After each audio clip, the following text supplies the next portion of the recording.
Melanjutkan episode sebelumnya ketika sudah dibuka dompet dan terlihat nama Aditya Firman di KTP, justru Mutiara malah dipanggil Kenzo dan akhirnya pergi ke rumah sakit. Duh, sayang banget ya.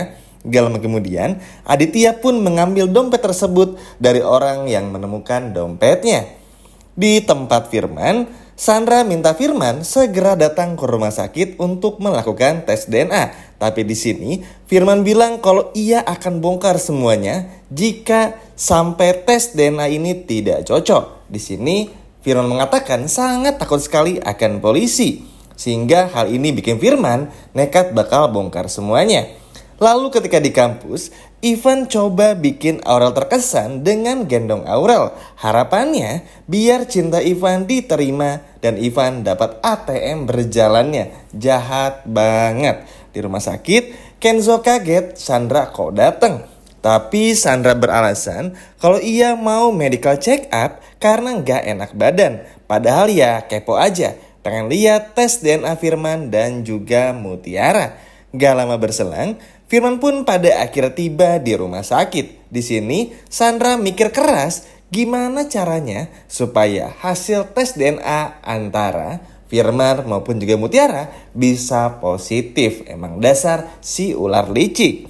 Di kampus, mantan pacar Ivan ngamuk dan nagih utang. Bahkan bongkar semua aib Ivan di masa lalu ketika masih berpacaran. Sialnya, perempuan tersebut sampai minta uang 10 juta dan ditransfer hari ini juga. Dan teman-teman tahu, plot twistnya adalah ternyata mantan Ivan itu temannya Ivan yang berpura-pura supaya bisa dapat duit dari Aurel. Emang sakit banget nih si Ivan, sekaligus juga mata duitan banget. Ketika di tempat lain, Rianti ngopi bareng Gisel, asisten pribadi dari Aditya. Di sini Rianti ngulik kesibukan Aditya dan curhat jika Aditya sepertinya berselingkuh. Di sini Rianti minta antar Gisel pergi ke kontrakan Lama Widuri di Jalan Haji Syukron. Tapi sialnya, hal ini justru diketahui oleh Aditya yang nguping di balik tembok. Kasian ya Rianti, sial mulu.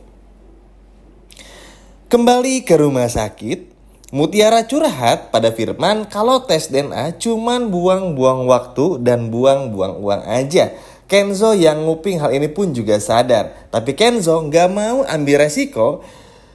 Dan gimana pun juga caranya, harus dilakukan tes DNA biar semuanya aman dan Kenzo pun merasa tenang. Saat di rumah, Aditya ngamuk pada Rianti karena berusaha buntutin Aditya ke Jalan Haji Syukron. Di sini Aditya benar-benar ngamuk dan hukum Rianti tanpa ada uang bulanan. Bahkan Aditya bilang kalau sumber masalah di rumah itu bukanlah Mutiara, melainkan Rianti. Mamam tuh Rianti. Di rumah sakit, Kenzo menjelaskan tujuan dari tes DNA. Kenzo pun menerangkan jika ini adalah cara yang paling aman untuk mengetahui kebenaran yang ada. Kenzo cuma mau pastiin hasilnya positif dulu. Jika memang positif, maka Mutiara boleh kok pergi secepatnya dari rumah. Cuman kalau negatif, ya mohon maaf berarti gak boleh keluar. Kenzo cuman gak mau Mutiara kena tipu-tipu muslihat. Intinya di sini Kenzo dan Aditya peduli pada Mutiara dan Kenzo pun juga berusaha menjelaskan kepada Mutiara dan Mutiara pun juga mengerti. Gak lama kemudian, saat Firman telepon Sandra dan pengen batalin tes DNA, lalu juga pengen bongkar skenario busuk Sandra, tiba-tiba Mutiara dan Kenzo buka pintu dan bikin Firman ketar-ketir. Ternyata Mutiara gak denger dan justru malah ajak pulang Firman karena biar gak nunggu kelamaan hasil tes DNA-nya. Di sini sebetulnya Kenzo ngerasa denger namanya Sandra, tapi Kenzo ngerasa kurang yakin.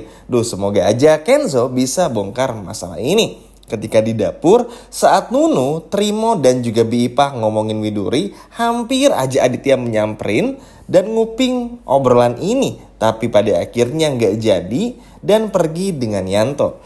Lalu ketika di kamar, Rianti nangis karena merasa Aditya udah kelewatan dan gak cinta lagi sama Rianti. Bahkan Rianti sampai bilang kalau memang niat awalnya dulu nikah sama Aditya emang bukan karena cinta, tapi karena uang. Intinya Rianti bertekad nggak keluar dari rumah Aditya meskipun hidupnya dibikin menderita oleh Aditya.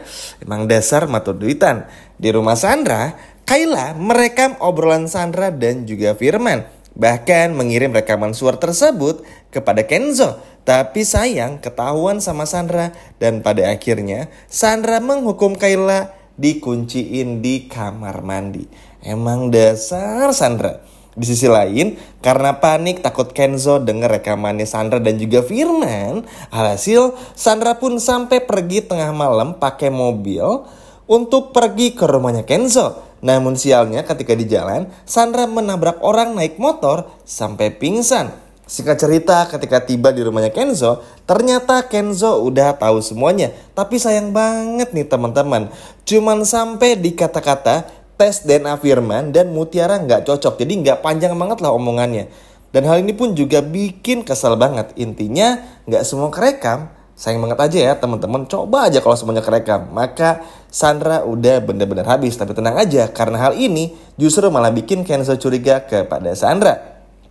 Gak lama kemudian, di sini pun terlihat banget ya, Sandra bener-bener gugup banget. Ngomongnya tuh A, I, U, E, O dan gak jelas. Apalagi ketika Kenzo sampai nanya banyak hal dan curiga Sandra kenal sama Firman, ini beneran bikin Sandra pun juga ketakutan. Tapi ya, namanya juga Sandra, pinter ngeles dan bilang malam-malam datang ke rumah Kenzo karena mimpi buruk. Aduh, gemes banget sama adegan gini. Kenzo kurang tegas rasanya. Lalu ketika di kamar Rianti, Aditya dan Rianti berantem lagi soal selingkuhannya Aditya.